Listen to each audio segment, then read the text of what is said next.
America ਦੀ Utah state ਨੇ ਸਿੱਖਾਂ ਦੇ ਇਤਿਹਾਸਿਕ ਅਤੇ ਮਹੱਤਵਪੂਰਨ ਯੋਗਦਾਨ ਨੂੰ ਦਿੱਤੀ ਮਾਨਤਾ। ਬੰਦੀ ਸਿੰਘਾਂ ਦੇ ਹੱਕ 'ਚ ਬੇੜੀਆਂ ਗੀਤ ਕੱਢਣ ਵਾਲੇ ਪੰਜਾਬੀ ਗਾਇਕ ਸ਼੍ਰੀ ਬਰਾੜ ਨੂੰ ਜਾਨੋਂ ਮਾਰਨ ਦੀਆਂ ਮਿਲੀਆਂ ਧਮਕੀਆਂ। ਸੰਸਦ ਮੈਂਬਰਾਂ ਦੁਆਰਾ ਅਡਾਨੀ ਸਮੂਹ ਬਾਰੇ ਹਿਡਨਬਰਗ ਰਿਪੋਰਟ ਦੀ ਚਰਚਾ ਕਰਨ ਦੀ ਮੰਗ ਤੇ ਹੋਇਆ ਹੰਗਾਮਾ। 2023 ਦੇ ਕੇਂਦਰੀ ਬਜਟ ਤੋਂ ਨਾਖੁਸ਼ ਕਿਸਾਨ ਜਥੇਬੰਦੀਆਂ ਨੇ ਕੀਤੇ ਰੋਸ ਮੁਜ਼ਾਹਰੇ।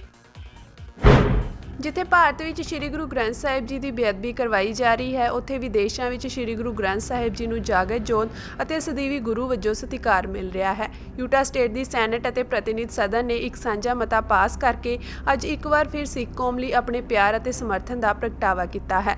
ਪ੍ਰਤੀਨਿਧੀ ਐਂਜੇਲਾ ਰੋਮੇਰੋ ਨੇ ਅਤੇ ਸਟੇਟ ਸੈਨੇਟਰ ਲਜ਼ ਐਸਕਾਮਿਲਾ ਨੇ ਸਿੱਖ ਕੌਮ ਨੂੰ ਉਹਨਾਂ ਦੇ ਇਤਿਹਾਸ ਅਤੇ ਮਹੱਤਵਪੂਰਨ ਯੋਗਦਾਨ ਲਈ ਸਨਮਾਨਿਤ ਕਰਨ ਅਤੇ ਸਮਰਥਨ ਦੇਣ ਵਾਲੇ ਇਸ ਬਿੱਲ ਨੂੰ ਸਪਾਂਸਰ ਅਤੇ ਪੇਸ਼ ਕੀਤਾ। Like to recognize specifically Harjeet, the constituent who brought this resolution to me, which we'll be hearing in a few minutes, and also his brother Hemat, who has flown here to be here for the resolution. So everyone welcome our Utah Sikh community here in the gallery. Thank you. ਇਹ bill ਪ੍ਰਤੀਨਿਧੀ ਸਭਾ ਅਤੇ state senate ਵਿੱਚ ਸਰਬਸੰਮਤੀ ਨਾਲ ਪਾਸ ਕਰ ਦਿੱਤਾ ਗਿਆ। ਇਸ ਬਿੱਲ ਵਿੱਚ ਪੰਜਾਬ ਵਿੱਚ 15ਵੀਂ ਸਦੀ ਵਿੱਚ ਗੁਰੂ ਨਾਨਕ ਸਾਹਿਬ ਦੇ ਸਿੱਖ ਧਰਮ ਦੀ ਸਥਾਪਨਾ ਤੋਂ ਲੈ ਕੇ 10ਵੇਂ ਗੁਰੂ ਸ਼੍ਰੀ ਗੁਰੂ ਗੋਬਿੰਦ ਸਿੰਘ ਸਾਹਿਬ ਵੱਲੋਂ ਗੁਰੂ ਗ੍ਰੰਥ ਸਾਹਿਬ ਨੂੰ ਸਿੱਖਾਂ ਦੇ ਜਾਗਤ ਜੋਤ ਅਤੇ ਸਦੀਵੀ ਗੁਰੂ ਵਜੋਂ ਸਥਾਪਿਤ ਕਰਨ ਤੱਕ ਸਿੱਖ ਧਰਮ ਦੇ ਇਤਿਹਾਸ ਦਾ ਹਵਾਲਾ ਦਿੱਤਾ ਗਿਆ ਹੈ। ਇਸ ਬਿੱਲ ਵਿੱਚ ਅਮਰੀਕਾ ਵਿੱਚ ਵਸਦੇ 1 ਮਿਲੀਅਨ ਤੋਂ ਵੱਧ ਸਿੱਖਾਂ ਦੇ ਯੋਗਦਾਨ ਅਤੇ ਸਿੱਖ ਸੰਸਥਾਵਾਂ, ਗੁਰਦੁਆਰਾ ਸਾਹਿਬਾਨ ਦੇ ਕਾਰਜਾਂ ਅਤੇ ਗੁਰੂ ਕੇ ਲੰਗਰ ਦੁਆਰਾ ਮਨੁੱਖਤਾ ਦੀ ਸੇਵਾ ਨੂੰ ਸਲਾਹਿਆ ਗਿਆ ਹੈ। ਕੋਵਿਡ ਮਹਾਮਾਰੀ ਦੌਰਾਨ ਲੱਖਾਂ ਲੋਕਾਂ ਨੂੰ ਭੋਜਨ ਤੇ ਹੋਰ ਵਸਤਾਂ ਮੁਹੱਈਆ ਕਰਵਾ ਕੇ ਮਨੁੱਖਤਾ ਦੀ ਸੇਵਾ ਕਰਨ ਲਈ ਸਿੱਖ ਕੌਮ ਦੇ ਯੋਗਦਾਨ ਨੂੰ ਵੀ ਮਾਨਤਾ ਦਿੱਤੀ ਗਈ ਹੈ। ਜ਼ਿਕਰਯੋਗ ਹੈ ਕਿ ਹਾਲ ਹੀ ਵਿੱਚ ਯੂਟਾ ਸਟੇਟ ਨੇ ਗੁਰੂ ਨਾਨਕ ਸਾਹਿਬ ਦੇ ਪ੍ਰਕਾਸ਼ ਪੁਰਬ ਨੂੰ ਵਿਸ਼ਵ ਸਮਾਨਤਾ ਦਿਵਸ ਵਜੋਂ ਮਾਨਤਾ ਦਿੱਤੀ ਸੀ। ਇਸ ਮੌਕੇ ਵਿਸ਼ੇਸ਼ ਤੌਰ ਤੇ ਯੂਟਾ ਸਟੇਟ ਸੈਨੇਟ ਅਤੇ ਹਾਊਸ ਆਫ ਰਿਪਰੈਜ਼ੈਂਟੇਟਿਵ ਦੇ ਚੁਣੇ ਹੋਏ ਅਧਿਕਾਰੀਆਂ ਦੇ ਨਾਲ-ਨਾਲ ਯੂਟਾ ਸਟੇਟ ਦੇ ਦੋਵੇਂ ਗੁਰਦੁਆਰਾ ਸਾਹਿਬਾਨ ਦੇ ਪ੍ਰਬੰਧਕ ਕਮੇਟੀ ਮੈਂਬਰਾਂ ਤੋਂ ਇਲਾਵਾ ਸਰਦਾਰ ਹਰਜਿੰਦਰ ਸਿੰਘ ਅਤੇ ਹੋਰ ਪਤਵੰਤੇ ਹਾਜ਼ਰ ਸਨ। ਇਹ ਬਿੱਲ ਵਰਲਡ ਸਿੱਖ ਪਾਰਲੀਮੈਂਟ ਦੀਆਂ ਧਾਰਮਿਕ ਸਿੱਖਿਆ ਮੀਡੀਆ ਕੌਂਸਲਾਂ ਵੱਲੋਂ ਸਿੱਖ ਕੋਆਰਡੀਨੇਸ਼ਨ ਕਮੇਟੀ ਅਤੇ ਅਮਰੀਕਨ ਗੁਰਦੁਆਰਾ ਪ੍ਰਬੰਧਕ ਕਮੇਟੀ ਦੇ ਯਤਨਾਂ ਨਾਲ ਪੇਸ਼ ਕੀਤਾ ਗਿਆ ਸੀ। ਇਸ ਸਮੁੱਚੇ ਪ੍ਰੋਗਰਾਮ ਨੂੰ ਸਫਲ ਬਣਾਉਣ ਵਿੱਚ ਵਰਲਡ ਸਿੱਖ ਪਾਰਲੀਮੈਂਟ ਦੇ ਕੋਆਰਡੀਨੇਟਰ ਹਿੰਮਤ ਸਿੰਘ ਅਤੇ ਸਕੱਤਰ ਬੀਬੀ ਹਰਮਨ ਕੌਰ ਨੇ ਭਰਪੂਰ ਯੋਗਦਾਨ ਪਾਇਆ। ਅੱਜ ਅਮਰੀਕਾ ਦੀ state salt lake city Utah state ਦੇ ਵਿੱਚ ਅਸੀਂ ਖੜੇ ਹਾਂ ਅਸੈਂਬਲੀ ਹਾਲ ਦੇ ਅੱਗੇ, ਜਿਹੜੀ ਸਟੇਟ ਦਾ ਕੈਪੀਟਲ ਆ ਜਿੱਥੇ ਅੱਜ ਇੱਕ ਬਿੱਲ ਪਾਸ ਹੋਇਆ ਆ ਜੁਆਇੰਟ ਰੈਜੂਲੇਸ਼ਨ, ਜਿਹੜਾ ਕਿ HJR 4 ਬਿੱਲ ਦਾ ਨੰਬਰ। ਇਸ ਬਿੱਲ ਦੇ ਵਿੱਚ ਜੋ ਪਾਸ ਕੀਤਾ ਗਿਆ ਦੋਨੇ ਹੀ ਹਾਊਸਾਂ ਦੇ ਵਿੱਚੋਂ, ਅਸੈਂਬਲੀ ਔਰ ਸੈਨੇਟ ਦੇ ਵਿੱਚ, ਧੰਨ ਧੰਨ ਸਾਹਿਬ ਸ਼੍ਰੀ ਗੁਰੂ ਗ੍ਰੰਥ ਸਾਹਿਬ ਮਹਾਰਾਜ ਨੂੰ ਜਿਹੜਾ ਲਿਵਿੰਗ ਗੁਰੂ ਗ੍ਰੰਥ ਸਾਹਿਬ ਜੀ ਦਾ ਦਰਜਾ, ਜਾਗਦੀ ਜੋਤ ਜਿਹੜਾ ਉਹ ਦਰਜਾ ਅੱਜ ਦਿੱਤਾ ਗਿਆ ਆ। ਔਰ ਨਾਲ ਦੀ ਨਾਲ ਜੋ ਦੁਨੀਆ ਦੀ ਹਿਸਟਰੀ ਆ, ਇਤਿਹਾਸ ਦੇ ਵਿੱਚ ਸਿੱਖਾਂ ਦੀ ਕੰਟਰੀਬਿਊਸ਼ਨ ਜਿਹੜਾ ਦੇਣ ਆ ਸਿੱਖਾਂ ਦੀ, ਉਹ ਬਹੁਤ ਵੱਡੀ ਆ। ਪਰ ਸਿੱਖਾਂ ਦੇ ਨਾਲ ਇਤਿਹਾਸ ਦੇ ਵਿੱਚ, ਦੁਨੀਆ ਦੇ ਵਿੱਚ ਧੱਕਾ ਹੀ ਹੋਇਆ ਆ। ਇਸ ਗੱਲ ਦੇ ਉੱਤੇ ਵੀ ਉਹਨਾਂ ਨੇ ਜ਼ਿਕਰ ਕੀਤਾ ਇਸ ਬਿੱਲ ਦੇ ਵਿੱਚ। ਇਹਦੇ ਨਾਲ ਜੋ ਕੋਵਿਡ ਦੇ ਵਿੱਚ ਸਿੱਖਾਂ ਨੇ ਦੁਨੀਆ ਭਰ ਦੇ ਵਿੱਚ ਫ੍ਰੀ ਜੋ ਸਰਵਿਸ ਲੰਗਰ ਸੇਵਾ ਜਿਹੜੀ ਆ, ਧੰਨ ਧੰਨ ਸਾਹਿਬ ਸ਼੍ਰੀ ਗੁਰੂ ਨਾਨਕ ਦੇਵ ਪਾਤਸ਼ਾਹ ਜੀ ਨੇ ਜਿਹੜੀ ਸਿੱਖਾਂ ਨੂੰ ਇੱਕ ਬੜਬੁੱਲੀ ਦਾਤ ਦਿੱਤੀ ਆ, ਉਹ ਲੰਗਰਾਂ ਦੀਆਂ ਸੇਵਾਵਾਂ ਦੇ ਵਜੋਂ ਜਦੋਂ ਕੋਵਿਡ ਦੇ ਵਿੱਚ ਦੁਨੀਆ ਭਰ ਦੇ ਵਿੱਚ ਲੰਗਰ ਵਰਤਾਏ ਗਏ ਆ, ਉਸ ਗੱਲ ਦੇ ਉੱਤੇ ਵੀ ਇਹਨਾਂ ਨੇ ਖੁਸ਼ੀ ਜ਼ਾਹਰ ਕੀਤੀ, ਸਿੱਖ ਕੌਮ ਦਾ ਧੰਨਵਾਦ ਕੀਤਾ ਹਾਊਸ ਦੇ ਵਿੱਚੋਂ। ਔਰ ਯੂਟਾ ਸਟੇਟ ਦੇ ਵਿੱਚ ਜੋ ਸਿੱਖ ਵਸਦੇ ਆ ਉਹਨਾਂ ਨੂੰ ਮਾਨਤਾ ਦਿੱਤੀ, ਰੈਕੋਗਨੇਸ਼ਨ ਦਿੱਤੀ ਆ। ਔਰ ਇਹਦੇ ਵਿੱਚ ਇਹ ਵੀ ਦੱਸਿਆ ਗਿਆ ਵੀ ਸਿੱਖ ਧਰਮ ਦੁਨੀਆ ਦਾ 5ਵਾਂ ਵੱਡਾ ਧਰਮ ਆ। 35 ਮਿਲੀਅਨ ਦੇ ਕਰੀਬ ਦੁਨੀਆ ਭਰ ਦੇ ਵਿੱਚ ਸਿੱਖ ਰਹਿੰਦੇ ਆ। 1 ਮਿਲੀਅਨ ਤੋਂ ਵੱਧ ਸਿੱਖ ਜਿਹੜੇ ਆ ਉਹ ਅਮਰੀਕਾ ਦੇ ਵਿੱਚ ਰਹਿੰਦੇ ਆ।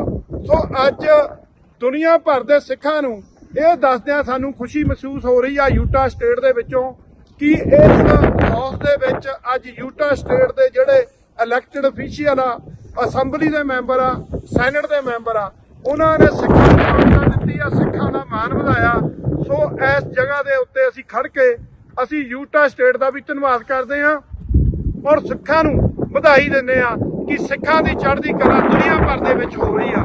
ਬੀਬੀ ਹਰਮਨ ਕੌਰ ਨੇ ਇਸ ਤਰ੍ਹਾਂ ਦੇ ਵੱਡੇ ਉਪਰਾਲੇ ਕਰਨ ਅਤੇ ਕੌਮ ਲਈ ਅਣਥੱਕ ਮਿਹਨਤ ਲਈ ਯੂਟਾ ਸਟੇਟ ਦੀ ਸਮੁੱਚੀ ਸਿੱਖ ਲੀਡਰਸ਼ਿਪ ਅਤੇ ਖਾਸ ਕਰਕੇ ਸਰਦਾਰ ਹਰਜਿੰਦਰ ਸਿੰਘ ਦਾ ਧੰਨਵਾਦ ਕੀਤਾ। ਵਰਲਡ ਸਿੱਖ ਪਾਰਲੀਮੈਂਟ ਦੇ ਸਪੀਕਰ ਸਰਦਾਰ ਜੋਗਾ ਸਿੰਘ ਨੇ ਅਮਰੀਕਾ ਦੇ ਸਿੱਖਾਂ ਨੂੰ ਇਹ ਮਾਨਤਾ ਪ੍ਰਾਪਤ ਕਰਨ ਲਈ ਵਧਾਈ ਦਿੱਤੀ ਅਤੇ ਪੰਥਕ ਕਾਰਜਾਂ ਵਿੱਚ ਹਮੇਸ਼ਾ ਮੋਹਰੀ ਰਹਿਣ ਵਾਲੇ ਅਮਰੀਕਾ ਦੇ ਸਿੱਖਾਂ ਦੀ ਸ਼ਲਾਘਾ ਕੀਤੀ। I am grateful to Representative Romero and Senator Escamilla for taking this resolution today and actually passing it through the field of the Utah legislature.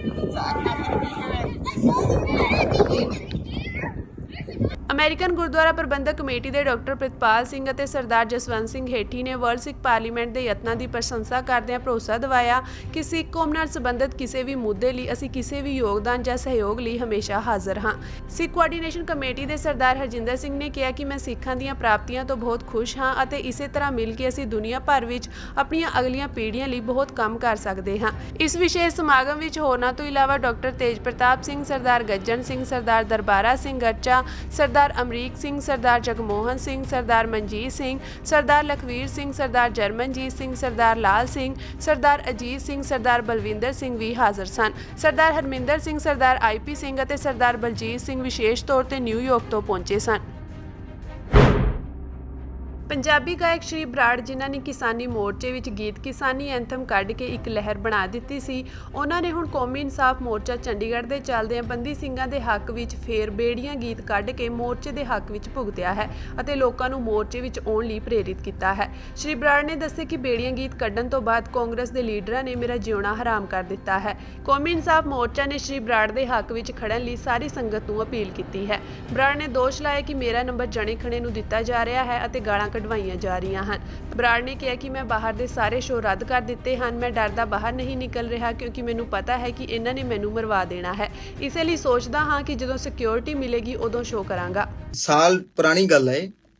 BJP ਦਾ ਬੜਾ ਮੰਨਿਆ ਪਰਮੰਨਿਆ, ਮੈਂ ਨਾਂ ਨਹੀਂ ਲੈਣਾ ਚਾਹੁੰਦਾ, ਫੇਰ ਇਹ ਪਰਚੇ ਪਾਉਣਗੇ, ਮੇਰੇ ਤੇ ਕੁਝ ਕਰਨਗੇ, ਬਟ ਗੁਰੂ ਦੀ ਸਹੁੰ ਦੇ ਕੇ ਕਹਿਣਾ ਕਿ ਬੀਜੇਪੀ ਦੇ ਬੰਦੇ ਨੇ, ਭਰਾ ਨੇ ਉਸੇ ਮੀਟਿੰਗ 'ਚ ਬੈਠਾ ਸੀਗਾ ਤੇ ਆ ਕੇ ਕਹਿੰਦਾ ਕਿ ਸ਼੍ਰੀ ਤੇਰੇ ਤੇ ਪਰਚਾ ਵੀਰੇ ਮੈਨੂੰ ਫੋਨ ਕਰਿਆ। ਉਹ ਚੰਗਾ ਭਲਾ ਬੰਦਾ, ਉਹਦੇ ਹੋਸ਼ ਉੱਡ ਗਏ ਤੇ ਮੈਨੂੰ ਫੋਨ ਕਰਕੇ ਕਹਿੰਦਾ ਵੀਰੇ ਮੈਂ ਮਿਲਣਾ ਹੈ। ਕਿੱਥੇ ਆ ਤੂੰ, ਛੋਟਾ ਭਰਾ ਹੈ। ਮੈਂ ਕਿਹਾ ਜੀ ਮੈਂ ਮੋਹਾਲੀ, ਮੈਂ 91 ਹੁੰਦਾ ਸੀ। ਮੈਂ ਸਵੇਰੇ ਮੈਂ ਗੱਲ ਹੋਈ, ਮੈਂ ਮਿਲਿਆ। ਮੈਨੂੰ ਵੀਰ ਕਹਿੰਦਾ ਕਿ ਰਾਤ ਮੀਟਿੰਗ 'ਚ ਬੈਠੇ ਆ ਬੀਜੇਪੀ ਦੀ ਤੇ ਸ਼੍ਰੀ ਉੱਥੇ ਗੱਲ ਕੀ ਹੋਈ, ਤੇਰਾ ਜ਼ਿਕਰ ਚੱਲਿਆ ਤੇ ਉਹਨਾਂ ਨੇ ਕੀ ਗੱਲ ਕਹੀ। ਬਹੁਤ ਵੱਡਾ ਪੋਲੀਟੀਸ਼ੀਅਨ ਸੀਗਾ, ਉਹਨੇ ਗਾਲ ਕੱਢ ਕੇ ਮੇਰੇ ਬਾਰੇ ਕਿਹਾ। ਇੱਕ ਸਟੇਟ ਨੂੰ ਰਿਪਰੈਜ਼ੈਂਟ ਕਰਦਾ ਉਹ ਬੰਦਾ ਜਿਹਦੀ ਮੈਂ ਗੱਲ ਕਰ ਰਿਹਾ, ਤੁਹਾਨੂੰ ਪਾਵਰ ਦੱਸ ਦਿਆਂ ਉਹ ਬੰਦੇ ਦੀ ਕੀ ਉਹਦਾ ਹੈਗਾ।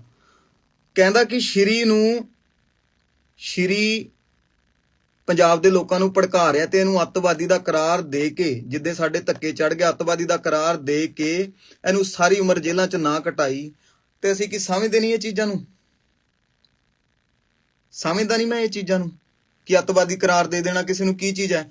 ਅੱਜ ਇਹ 4 ਬੰਦੇ ਰਲ ਕੇ ਸਾਨੂੰ ਅੱਤਵਾਦੀ ਕਰਾਰ ਦੇ ਦੇਣ ਤਾਂ ਵੀਰੇ ਅਸੀਂ ਕੀ ਕਰਾਂਗੇ।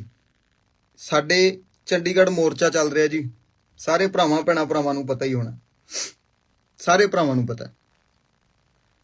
ਚੰਡੀਗੜ੍ਹ ਮੋਰਚਾ ਚੱਲ ਰਿਹਾ ਹੈਗਾ ਤੇ ਮੈਂ ਗਾਣਾ ਮੇਰੇ ਕੋਲੇ ਪੈਸੇ ਪੂਸੇ ਸਾਰਾ ਕੁਝ, ਮੈਂ ਤਾਂ ਲੋਕਾਂ ਸਾਹਮਣੇ ਸਿੱਧਾ ਐਂ ਚੱਲਦਾ। ਪੈਸੇ ਪੂਸੇ ਜਦੋਂ ਇੰਨੇ ਹੈ ਨਹੀਂ ਸੀਗੇ, 7 ਰਾਣੀਆਂ ਐਲਬਮ ਕੀਤੀ, 14 ਦਿਨ ਹੋ ਗਏ ਉਹਨੂੰ ਕੀਤੀ ਨੂੰ। ਥੋੜਾ ਐ ਹੌਸਲਾ ਹੋਇਆ, ਚੱਲ 4 ਪੈਸੇ ਹੋਣਗੇ। ਬੇੜੀਆਂ ਗਾਣਾ ਰੁਪਿੰਦਰ, ਮੈਂ ਆਸਟ੍ਰੇਲੀਆ, ਰੁਪਿੰਦਰ ਇੱਥੇ ਆਈ ਸੀ। ਰੁਪਿੰਦਰ ਨੂੰ ਇੱਕ ਫੋਨ ਕੀਤਾ, ਮੈਂ ਕਿਹਾ ਰੁਪਿੰਦਰ ਆਪਾਂ ਹਰ ਹਾਲ ਗਾਣਾ ਕਰਨਾ ਹੈ। ਧੰਨ ਜੇਰਾ ਉਹ ਕੁੜੀ ਦਾ ਜਿਹੜੀ ਉਹ ਦਰਿੰਦਿਆਂ 'ਚ ਬੈਠ ਕੇ ਇੱਥੋਂ ਗਾਣਾ ਕੱਢ ਕੇ ਗਈ ਆ, ਫਿਰ ਇੰਡੀਆ ਆ ਕੇ ਉਹਨੇ ਮੱਥਾ ਲਾਉਣਾ, ਉਹਨੂੰ ਵੀ 4 ਚੀਜ਼ਾਂ ਨੂੰ ਝੱਲਣੀਆਂ ਪੈਣਗੀਆਂ। ਮੈਨੂੰ ਕਿਸਾਨੀ ਮੋਰਚੇ ਤੋਂ ਜੁੜੇ ਭਰਾਵਾਂ ਦੇ ਫੋਨ ਆਏ, ਸ਼੍ਰੀ ਜਿਵੇਂ ਕਿਸਾਨ ਐਂਥਮ ਕਰਿਆ ਸੀ ਨਾ, ਉਹ ਜਿਹਾ ਗਾਣਾ ਅੱਜ ਗਾਣਾ ਕਰੀਏ। ਮੈਂ ਵੀਰ ਨੂੰ ਕਿਹਾ, ਮੈਂ ਕਿਹਾ ਵੀਰ ਵੀ ਐਕਚੁਅਲ 'ਚ ਮੈਂ ਇੱਕ ਕੋਸ਼ਿਸ਼ ਕਰਦਾ, ਸਾਰੇ ਕਲਾਕਾਰ ਫਿਰ ਤੋਂ ਇਕੱਠੇ ਕਰਾਂਗੇ ਚੀਜ਼। ਮੈਂ ਫੋਨ ਲਾਉਣੇ ਸ਼ੁਰੂ ਕਰਤੇ ਚਾਰੇ ਪਾਸੇ ਤੇ ਕਾਲ ਦੇ ਵਿੱਚ ਅਸੀਂ ਉਹ ਵੀਰ ਮੇਰਾ ਦੱਸ ਰਿਹਾ ਕਿ ਇੱਕੋ ਹੱਲ ਹੈ ਬਾਹਰਲੇ ਮੁਲਕ 'ਚ ਬਹਿ ਜਾਓ, ਮੈਂ ਉਹ ਗੱਲ ਤੇ ਵੀ ਆਉਣਾ ਵੀਰੇ। ਤੇ ਮੈਂ ਕਿਹਾ ਜੀ ਸਾਰਿਆਂ ਨੂੰ ਫੋਨ ਲਾਉਣੇ ਸ਼ੁਰੂ ਕਰਤੇ ਕਿ ਵੀਰ ਫਿਰ ਤੋਂ ਆਉਣਾ ਆਪਾਂ ਤੇ ਆਪਾਂ ਮੁੱਦੇ ਚੱਕੀਏ ਤੇ ਆਪਾਂ ਇਸ ਆਪਣੇ ਇਸ ਲਈ ਆਵਾਜ਼ ਚੱਕੀਏ, ਇਸ ਧਰਨੇ ਨੂੰ ਵੀ ਆਪਾਂ ਮਜ਼ਬੂਤ ਕਰੀਏ। ਤੇ ਨਾਲ ਦੀ ਨਾਲ ਮੇਰਾ ਬੇੜੀਆਂ ਗਾਣਾ ਆ ਗਿਆ ਤੇ ਮੇਰਾ ਜੀਣਾ ਹਰਾਮ ਕਰਤਾ। ਕੁਝ ਕਾਂਗਰਸ ਦੇ ਲੀਡਰ ਸੀਗੇ, ਤੈਨੂੰ ਨੰਗਾ ਕਰ ਦਿਆਂਗੇ ਅਸੀਂ, ਤੈਨੂੰ ਆਹ ਕਰ ਦਿਆਂਗੇ, ਗਾਲਾਂ ਕੱਢਦੇ ਹੈਗੇ ਆ, ਨੰਬਰ ਦੇ ਦਿੰਦੇ ਆ ਕੁੱਤੇ ਬਿੱਲਿਆਂ ਨੂੰ। ਇਹ ਹੈ ਨੰਬਰ ਦੇ ਦੇ ਕੇ ਮੈਨੂੰ ਗਾਲਾਂ ਕਢਾਉਂਦੇ ਆ, ਕਿਤੇ ਚੰਗੀਆਂ ਮਾੜੀਆਂ ਥਾਵਾਂ ਤੋਂ ਫੋਨ ਕਰਾਉਂਦੇ ਆ। 84 ਤੁਸੀਂ ਮੈਨੂੰ ਕੀ ਰੋਕ ਲਓਗੇ? ਤੁਸੀਂ ਵੀ ਹੁਣ ਦੇਖੋਗੇ ਤੇ ਤੁਹਾਡਾ ਜੇ ਮੈਂ ਨਾਮ ਲੈ ਦਿਆਂ ਸਾਰਿਆਂ ਦਾ, ਇਕੱਲੇ ਇਕੱਲੇ ਦਾ ਨਾਮ ਲੈ ਦਿਆਂ, ਠੀਕ ਹੈ, ਤੇ ਤੁਹਾਡਾ ਬਣੂਗਾ ਕੀ ਕਿਹੜੀ ਹੱਦ ਤਾਈਂ ਤੁਸੀਂ ਜਾਣਦੇ ਹੋ? ਜਿਹੜਾ ਵੀਰ ਦੱਸ ਰਿਹਾ ਕਿ ਬਾਹਰਲੇ ਮੁਲਕ, ਵੀਰੇ ਮੈਂ ਆਸਟ੍ਰੇਲੀਆ ਹੈਗਾ ਆਹੀ ਚੀਜ਼ਾਂ ਤੋਂ, ਕਿਉਂਕਿ ਮੈਨੂੰ ਹਰ ਮਹੀਨੇ ਥਾਣਿਆਂ ਕਚਹਿਰੀਆਂ 'ਚ ਥ੍ਰੈਟ ਸੀਗੇ ਮਾਰਨ ਦੇ ਵੀਰੇ। ਨਾ ਕੋਈ ਵੈਰ ਨਾ ਵਿਰੋਧ ਕਿਸੇ ਨਾਲ। ਇੰਸਟਾ ਤੇ ਸ਼ਰੇਆਮ ਥੱਲੇ ਕਮੈਂਟਾਂ 'ਚ ਆ ਰਿਹਾ ਸੀਗਾ। ਤੇ ਮੈਂ ਹੁਣ ਤੁਹਾਨੂੰ ਦੱਸਦਾ ਹਾਲਾਤ ਕੀ ਹੈ। ਸਾਡੇ ਪੰਜਾਬ ਦੇ ਇਕੱਲੇ ਪੋਲੀਟੀਸ਼ੀਅਨ ਵੀ ਇਹ ਗੱਲ ਸੁਣ ਲੈਣ, ਲੋਕ ਵੀ ਸੁਣ ਲੈਣ। ਸਾਡੇ ਪੰਜਾਬ ਦੇ ਹਾਲਾਤ ਸਾਡੇ ਲੋਕਾਂ ਨੇ ਕਸ਼ਮੀਰ ਤੋਂ ਬਿਹਤਰ ਕਰ ਦਿੱਤੇ ਆ। ਕੀ ਕਰੀਏ, ਕਿੱਥੇ ਜਾ ਕੇ ਮਰ ਜਾਈਏ? ਜੇ ਬੋਲਦੇ ਆ ਸਾਰੇ ਪਿੱਛੇ ਕੁੱਤਿਆਂ ਮੂੰਹ ਪੈ ਜਾਂਦੇ ਆ।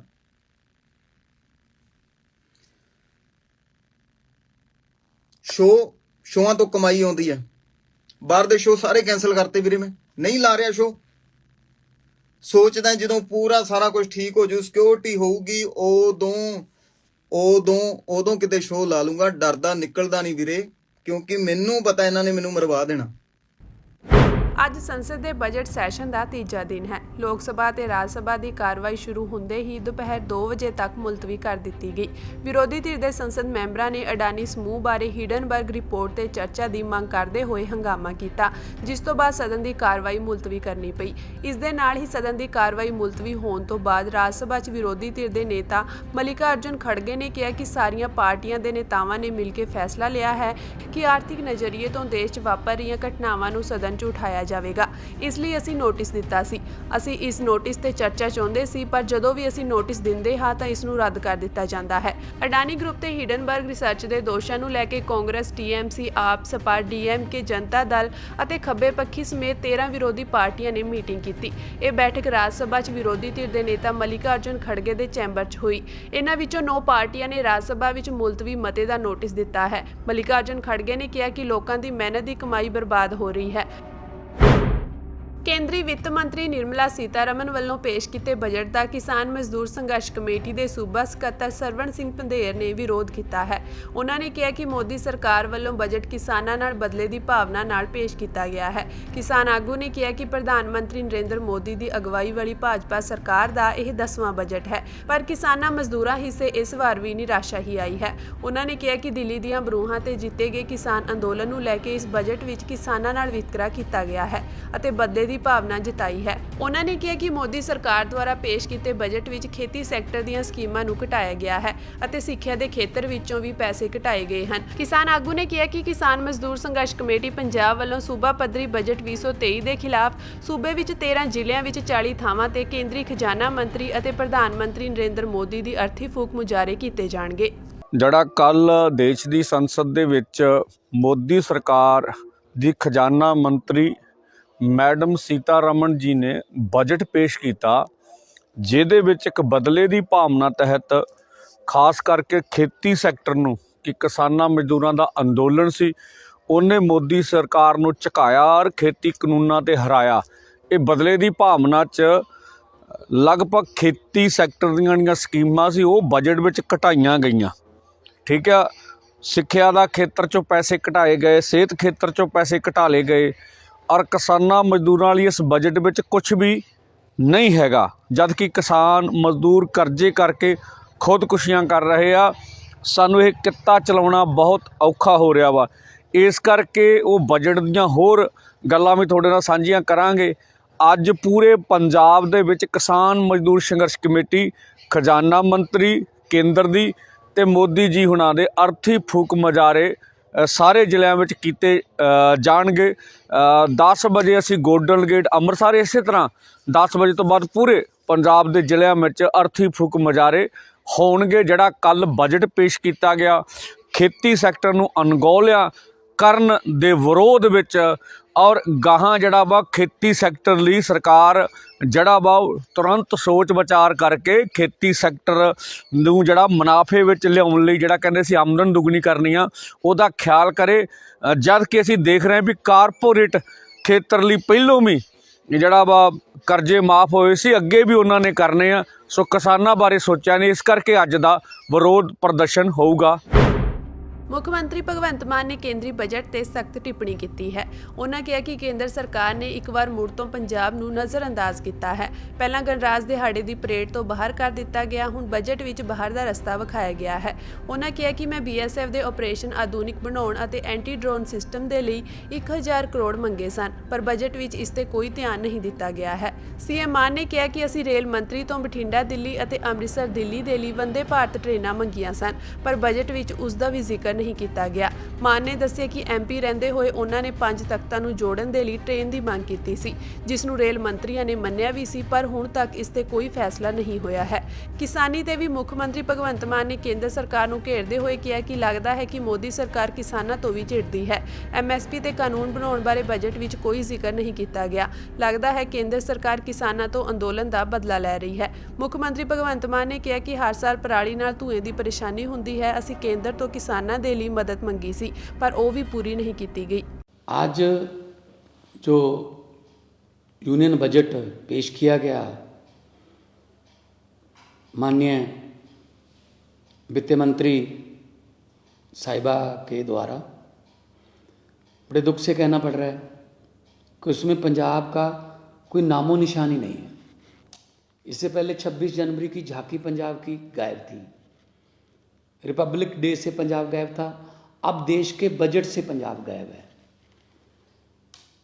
ये समझ नहीं आती कौन सा बदला ले रहे हैं ये पंजाबियों से।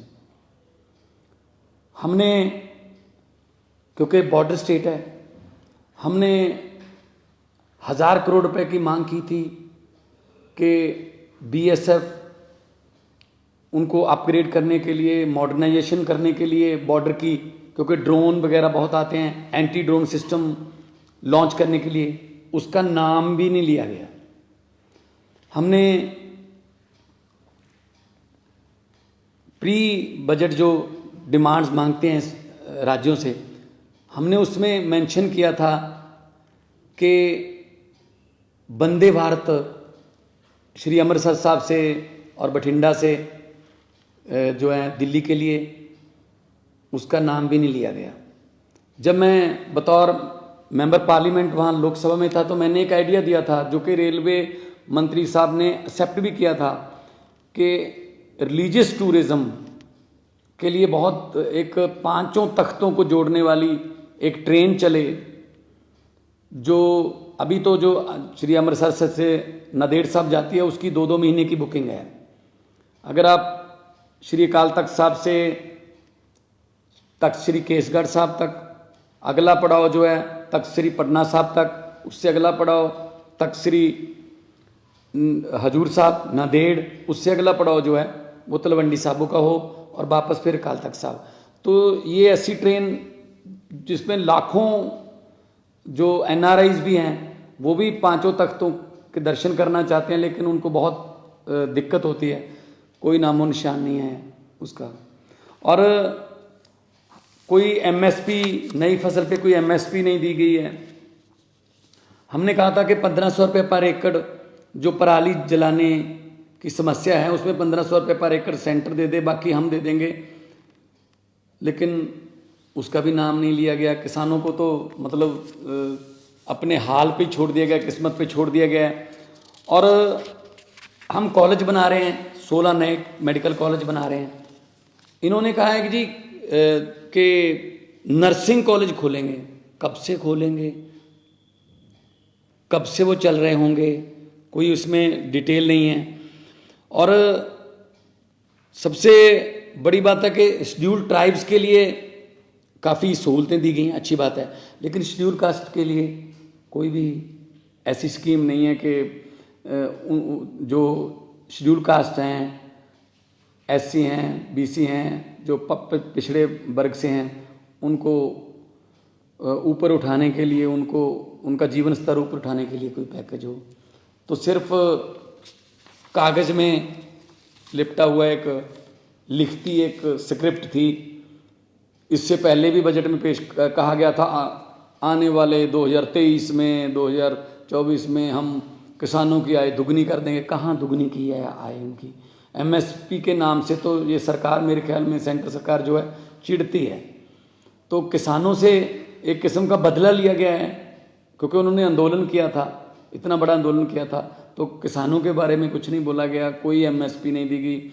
और पंजाब एक बॉर्डर स्टेट है, हमें बहुत चैलेंजेस हैं।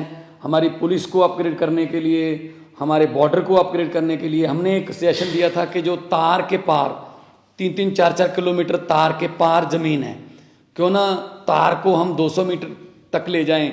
इंटरनेशनल लॉ है कि 150 मीटर तक आप लेके जा सकते हो, लेकिन हम कहते हैं 200 मीटर तक ही ले जाओ, ताकि जो तार के पार जिनकी ज़मीन है वो किसान जो हैं उनको आई कार्ड दिखा के, और BSF का भी टाइम उनकी फिस्किंग में, तलाशी लेने में जाता है। BSF खुद जाती है खेती करवाने के लिए, तो कि 200 मीटर तक तार ले जाएं तो बहुत सी ज़मीन जो है वो तार से इधर आ जाएगी, बहुत किसानों को फ़ायदा हो जाएगा।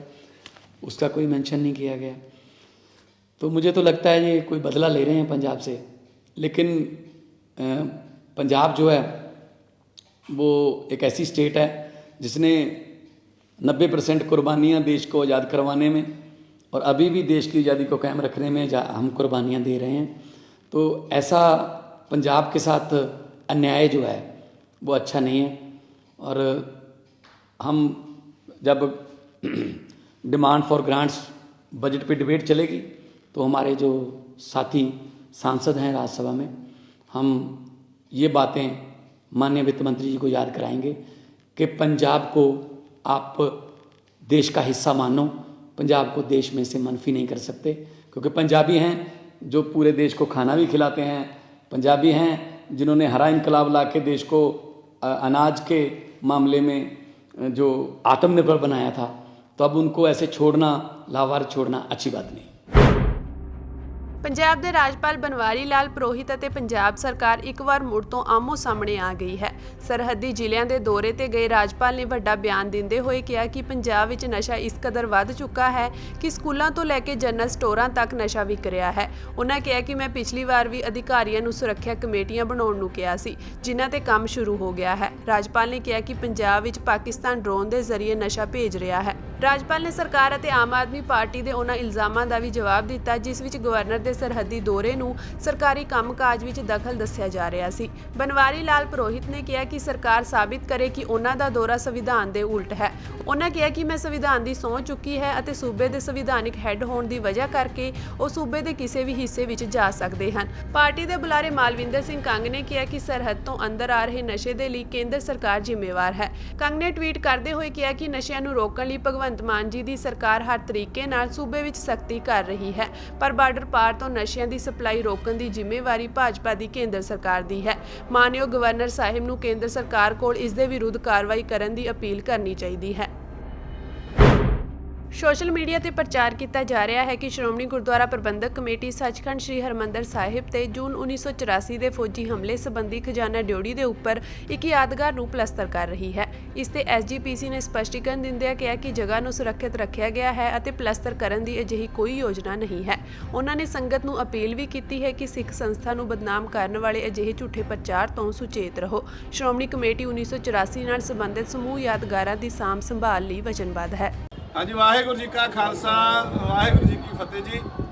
ਆਪ ਜੀ ਸੰਗਤਾਂ ਜਾਣਦੇ ਹੋ ਕਿ ਇੱਕ ਸੋਸ਼ਲ ਮੀਡੀਆ ਦੇ ਉੱਪਰ ਜਿਹੜੀ ਉਹ ਪੋਸਟ ਵਾਇਰਲ ਹੋਈ ਵੀ ਹੈ ਕੱਲ੍ਹ ਦੀ ਬਹੁਤ ਜ਼ਿਆਦਾ, ਕਿ ਸੱਚਖੰਡ ਸ੍ਰੀ ਦਰਬਾਰ ਸਾਹਿਬ ਉੱਪਰ ਜਿਹੜੀ ਉਸ ਸਮੇਂ ਸਨ 1984 ਸਮੇਂ ਜਦੋਂ ਹਿੰਦ ਹਕੂਮਤ ਵੱਲੋਂ ਅਟੈਕ ਕੀਤਾ ਗਿਆ ਸੀਗਾ, ਉਦੋਂ ਜਿਹੜੀ ਡਿਊਟੀ ਦੇ ਉੱਪਰ ਇੱਥੇ ਜਿਹੜੀ ਇਹ ਪ੍ਰਸਿੱਧੀ ਬਣੀ ਹੋਈ ਆ, ਇਹ ਬਲਾਸਟ ਹੋਇਆ ਸੀਗਾ, ਗੋਲੀਆਂ ਵੱਜੀਆਂ ਸੀਗੀਆਂ, ਬੰਬ ਵੱਜੇ ਸੀਗੇ ਤੇ ਇਹ ਖੰਡਿਤ ਹੋ ਗਈ ਸੀਗੀ।